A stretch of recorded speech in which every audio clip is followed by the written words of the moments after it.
Sound take 7 action. 10 साल हो गए हिंदू मुस्लिम और धर्म की राजनीति करते हुए। 10 साल हो गए, बताइए हमने ये काम किए इसलिए हमें वोट दो। कहिए नोटबंदी पे हमें वोट दो, कहिए किसानों की आमदनी डबल हो गई हमें वोट दो, कहिए बेरोजगारी दूर हो गई हमें वोट दो। एक्साइज ड्यूटी कम हुई कि नहीं, हाँ या ना बता दीजिए। सुधांशु त्रिवेदी बोलेंगे, उसके बाद पिक्चर चालू करो बे।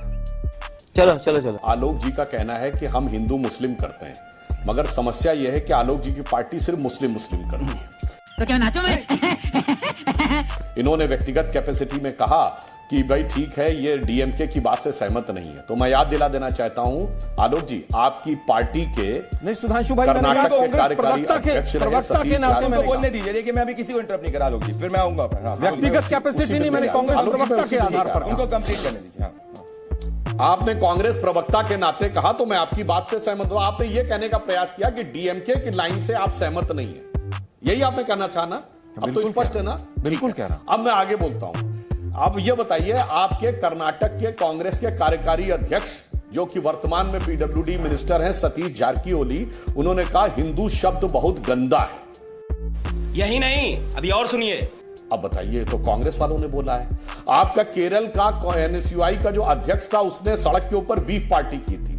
अरे भाई, बीफ खाने का बहुत शौक है, घर पे खाओ। सड़क पे गाय काटकर बीफ पार्टी करने का क्या करने का तात्पर्य था?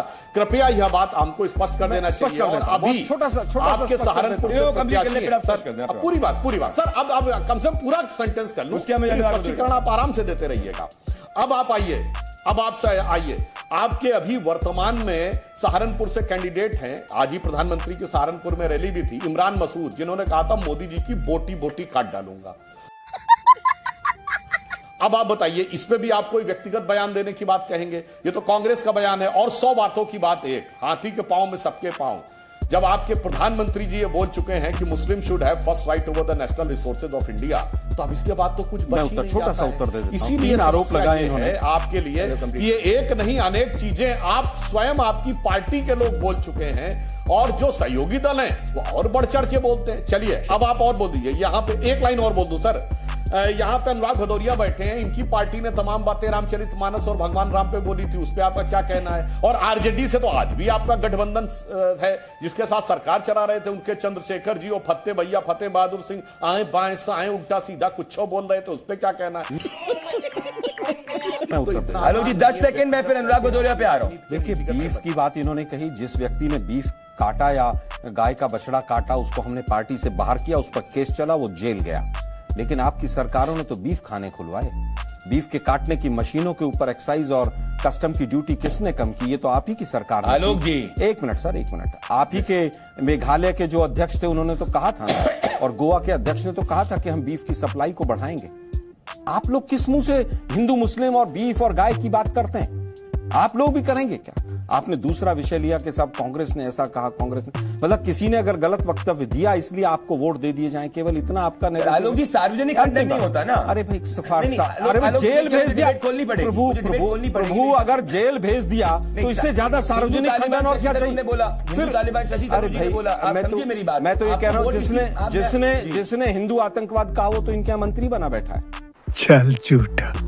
आपको वो शायद याद नहीं रहेगा। मैक्सिमम एंकर बोलिए। अरे भाई, आरके सिंह क्या थे? होम सेक्रेटरी थे कि नहीं? एंकर नहीं कह सकते हैं। एंकर्स की हिम्मत नहीं है बीजेपी से सवाल पूछ सकते। अरे भाई, लड़ते रहते हैं। हम लड़ नहीं रहे हैं, हम लड़ नहीं रहे त्रिवेदी जी, हम लड़ नहीं रहे हैं। जी ने शक्ति पे बयान दिया, हम लड़ नहीं रहे, डिफेंड करके बोलना पड़ा कि ये असुरी शक्ति से हम लड़ रहे हैं। आप एंकरों से लड़े, मीडिया से लड़े, किसी और से लड़े, आज आप पिछले 15 मिनट में आप 2 सवाल पूछ लेते तो मुझे कहने की आवश्यकता नहीं पड़ती। लेकिन आपने एक झुक के रहना पड़ेगा मेरे आगे। सवाल बीजेपी से नहीं पूछा। इससे कुछ नहीं होगा। पुरानी कांग्रेस से ही सवाल पूछे जाएंगे। जब उदयनिधि स्टालिन जो आपके साथ अलायंस के अंदर होंगे, अगर आप उनका सार्वजनिक खंडन राहुल गांधी जी नहीं करेंगे तो मैं आपसे ही पूछूंगा। अरे भाई, देश के प्रधानमंत्री पूछ लीजिए ना, दंगाइयों को कपड़े से कैसे पहचानते? देश के प्रधानमंत्री दंगाइयों को कपड़े से पहचानते, वो पूछ लीजिए ना जरा। हिम्मत है तो आपके अंदर, नहीं पूछ पाएंगे आप। देखिए, मैं एक और बात इनको बता देता हूं। राहुल गांधी की न्याय यात्रा में मान्यवर, वो तमिलनाडु में जाकर उस पादरी से बैठकर वो शक्ति के बारे में इनको बता रहा था, वो जॉर्ज पुनिया, कोई जाके चेक कर ले, जो कहता है कि मैं जूते इसलिए पहनता हूं क्योंकि मैं इस धरती को यानी भारत की धरती को इतना पवित्र मानता हूं कि मेरे पैर न टच हो जाए। साहब उस जॉर्ज पुनिया के पास गए, केरल के उस फादर जोसेफ के पास नहीं गए जिसके कि कट्टरपंथियों ने हाथ काट दिए थे। यानी आप अल्पसंख्यकों में भी ईसाइयों से कोई प्यार नहीं है।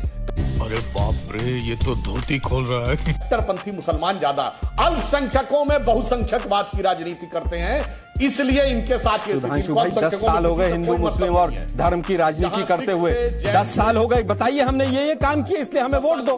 कहिए नोटबंदी पे हमें वोट दो, कहिए किसानों की आमदनी डबल हो गई हमें वोट दो, कहिए बेरोजगारी दूर हो गई हमें वोट दीजिए।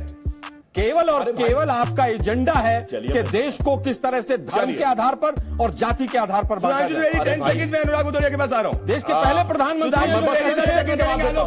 पहले प्रधान नहीं हो गए जो कहते हैं मैं ओबीसी बीच में डिस्टर्ब ना करें। मैं संक्षेप में बात करूं। मैं केवल आपसे पूछ रहा हूं कि आप 10 साल में आपने क्या किया उस पर वोट मांगे। फलाना ने ये कहा था, ढिकड़ा ने कहा था, मैं गिनवाने लग जाऊं। देश के प्रधानमंत्री ने सबसे अभद्र भाषा का इस्तेमाल किया। अरे भाई अब मुझे बोलने तो देंगे। आप वही बात उसके नाम पर हमें वोट देने दीजिए। अब जवाब तो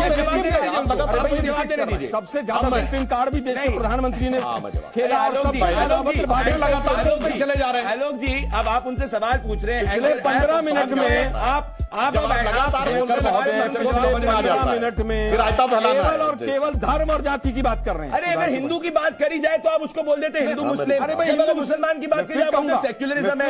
आप नहीं, मैं देश के दर्शक करेंगे, देश के दर्शक देख रहे हैं। देखिए दर्शक देख रहे हैं। 10 साल के बाद भी आपको वही नैरेटिव बनाना पड़ रहा है। उत्तर प्रदेश में वोट करते हैं जहां आपने बोला रेडियो ले सकती हूं, 2 सीट आपको देश के दर्शक देख रहे हैं कि इस डिबेट में 2 लोग कौन हैं जो हिंदू मुस्लिम कर रहे हैं। बता रहा हूं, मैं आपको जमीन की स्थिति बता रहा हूं। जब भी हिंदुओं की बात होती है आप बोलते हैं हिंदू मुस्लिम, इसी कारण वही कह रहा हूं, दोनों लोग हिंदू मुस्लिम करेंगे।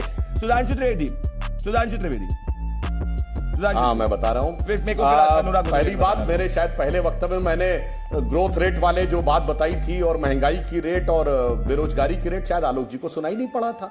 मगर एक बात कह दूं, 10 साल से हिंदू मुस्लिम नहीं हो रहा है आलोक जी, 110 साल से हो रहा है। अरे भाई आज भी हम बाद में जाएंगे। अभी मैं आपसे पूछ रहा हूं, आज भी हुआ है। अब आप अब आप अगले वाक्य के बाद बार बार बताइए ना। नड्डा जी ने जो कहा था, ऐसे आप डिबेट को मोनोपलाइज नहीं कर सकते। मोनोपलाइज नहीं कर रहा मैं। जब उनका समय उनको बोलने दीजिए, जब आपके समय में एक सवाल का जवाब नहीं दिया। एंकरिंग कर लीजिए। आज को आपको प्रवक्ता भी बनना है, एंकर भी बनना है, सब कुछ एक दिन दो करना है। फिर आपको मीडिया को भी ज्ञान देना है, फिर जनता भी वाली मशीनों पर एक्साइज ड्यूटी कम हुई कि नहीं, हाँ या ना बता दीजिए। सुधांशु त्रिवेदी बोलेंगे, उसके बाद अनुराग उदोरिया के पास आना है।